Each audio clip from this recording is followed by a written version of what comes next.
In 2012, a structural engineer at WSP sent an internal email to the development team of 432 Park Avenue. It contained two words that should have stopped construction entirely: color or cracks. That was the choice. Strengthen the concrete with fly ash, a standard additive that improves durability and the facade turns gray. Skip it, keep it white, and the building cracks. The engineer was not speculating. He was summarizing the physical properties of the material they were about to pour into the most structurally exposed position on a 1,400-foot skyscraper. The developer chose color. That email is now a central exhibit in a $250 million lawsuit, and the building it describes, the tallest residential tower in the Western Hemisphere, when it opened in 2015, built on the most expensive street on Earth, generating $2.9 billion in apartment sales, is currently covered in thousands of cracks that independent engineers say are getting worse every year. This is not a story about one bad decision. It is a story about what happens when every warning system in a billion-dollar construction project fails simultaneously, and nobody outside the building's legal filings ever hears about it. Here is the physical reality of what is happening to this building right now.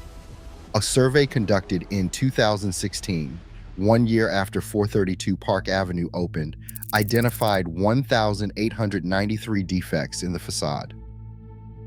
Deep fissures in the concrete columns, spalling, where chunks of material separate from the surface, missing sections of material, and water infiltration through the cracks into the structural core, where it is actively corroding the steel rebar that reinforces the concrete. An independent engineering consultant hired by residents subsequently identified over 1,500 construction and design defects across the entire building. Many of them are classified as life safety issues. The fix, according to the building's own consultants, is a $160 million 3-year remediation program, applying an elastomeric coating that seals the concrete against further water intrusion and prevents additional cracking. The coating works. It is proven technology used on concrete structures worldwide. The developers have not applied it because the elastomeric coating would turn 432 Park Avenue's signature white facade permanently opaque. It would no longer look like 432 Park Avenue. A building that no longer looks like 432 Park Avenue is worth less than one that does, even if the one that does is actively falling apart. Structural engineer Steve Bongiorno, who analyzed the project extensively for the New York Times investigation, described the dangerous trajectory without the repair. Chunks of concrete will fall from the facade, windows will loosen in their frames, elevators will fail, pipe joints will fracture. He noted that at 1,400 feet, there is no sidewalk shed to protect pedestrians from concrete, separating from a structure at that altitude. Millions of people walk beneath this building every day on East 57th Street. They do not look up. To understand how this happened, you need to understand what 432 Park Avenue actually is structurally, because it is not what it appears to be. Most skyscrapers use a curtain wall system. The structural frame, steel or reinforced concrete, carries the building's load, and the exterior facade is a decorative skin attached to that frame. The skin can flex, move, and be replaced independently of the structure beneath it. When the building sways in wind, the facade absorbs movement through engineered expansion joints and gaskets.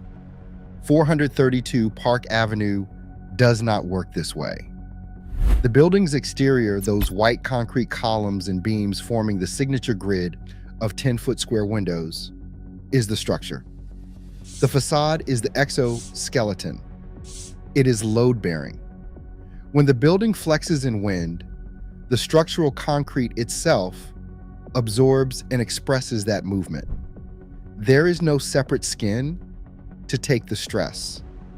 The building's own skeleton cracks every time it moves. Architect Raphael Vanoli designed the tower with a slenderness ratio of 15:1, meaning its height is 15 times its width. At the time of completion, it was one of the thinnest buildings ever constructed at this scale. To manage the sway that slenderness produces, the building required the largest tuned mass damper system ever installed in any structure on Earth. It used two counterweights totaling 1,300 tons, suspended near the top of the tower to absorb oscillation.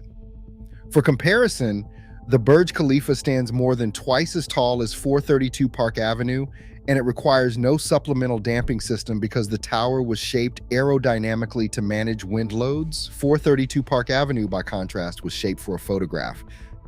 Now, here is the part of this story that the lawsuits have placed on the public record and that no mainstream coverage has assembled in one place. The 2012 email was not the only warning. Jim Hare, a firm director at Raphael Vanoli Architects, sent a separate internal communication that same year describing the development team's direction as a dangerous, slippery path that would eventually lead to failure and lawsuits. He was a senior figure at the firm that designed the building. He put the prediction of failure and litigation in writing 3 years before the building opened. The warnings were not ignored through negligence. They were evaluated, weighed against commercial priorities, and overridden by a deliberate choice. Developer Harry Macklow, faced with the engineer's recommendation for fly ash, declined on aesthetic grounds. When the 2016 survey returned nearly 1,900 defects, and consultants recommended the elastomeric coating, Macklow allegedly proposed an alternative, a clear silicone finish similar to the product he used on his private yacht, a yacht sealant, on a 1,400-foot structural exoskeleton carrying $2.9 billion in residential real estate. The lawsuit filed in 2021 by the building's condominium board seeks $250 million in damages and accuses the developers of deliberate and far-reaching fraud, specifically that known defects were concealed from buyers during the sales process. A second lawsuit filed in April 2025 seeks an additional $165 million. Court filings in the 2021 case document that 73% of the building's mechanical, plumbing, and electrical systems were not constructed to the original approved plans. A single plumbing leak in 2018 knocked out 2 of the building's 4 residential elevators for weeks and caused water damage across 35 apartments. Elevators have repeatedly shut down entirely during high wind events, trapping residents for hours at a time. The building's vertical trash chute generates an impact sound that the chairman of CIM Group, one of the building's own development partners, described in court filings as intolerable and sleep-preventing. Here is the financial trap that makes this effectively unsolvable. In June 2021, before the structural problems became widely public, a penthouse at 432 Park Avenue was listed for $169 million. By May 2024, the same unit had been reduced to $105 million, a loss of $64 million in value on a single apartment driven almost entirely by the litigation and structural disclosures. 10 of the 16 owners who attempted to resell after the lawsuits became public record took a financial loss on their units. The $160 million repair would seal the building, it would stop the cracking, it would prevent the water infiltration currently corroding the rebar, but it would permanently alter the facade that gives 432 Park Avenue its market identity and a building with an opaque painted exterior rather than the signature white concrete grid is worth measurably less than the one buyers paid 8 and 9 figures to own. The repair destroys the asset value. The absence of the repair destroys the building. There is no version of this where the people who bought apartments here recover what they paid. The loss is already permanent. The only remaining question is whether it becomes a financial loss or a structural one. And given that the cracking and water infiltration are ongoing and accelerating, the timeline on that question is not open-ended. pull back from 432 Park Avenue for a moment and look at what the pattern actually is. The Beauvais Cathedral in northern France was begun in 1225. Its builders pushed Gothic vaulting higher than any cathedral before it, not because the engineering supported it, but because height was the architectural ambition of the age.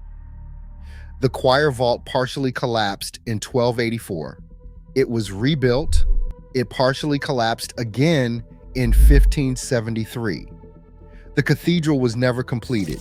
It stands today as the tallest Gothic choir vault in existence and has required continuous structural intervention for 700 years. The master builders of Beauvais received warnings. The geometry of the vault was at the absolute limit of what unreinforced stone could support. They proceeded anyway, because the aesthetic vision outweighed the structural argument. The email from WSP in 2012 that said color or cracks was the same warning, written in different language, sent through different technology.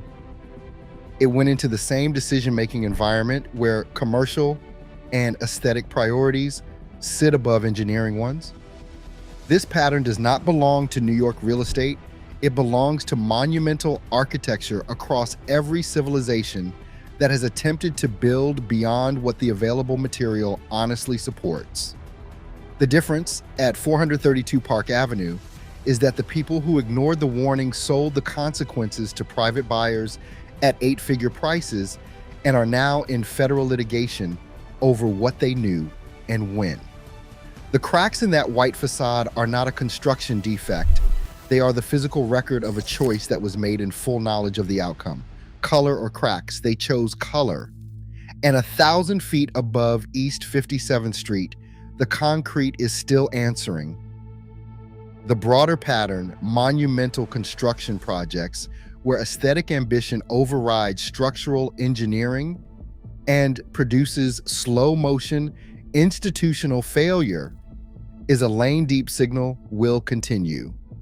The Millennium Tower in San Francisco is sinking at a rate that has now exceeded all original projections. The story there involves the same collision between developer timelines, engineering warnings, and buyer disclosure that produced the litigation over 432 Park Avenue. That video is next. If you have walked beneath 432 Park Avenue on 57th Street and looked up or deliberately not looked up, drop it in the comments. Because the question of what we build, why we build it, and who absorbs the cost when the engineering was always going to fail is one that does not stay in Manhattan.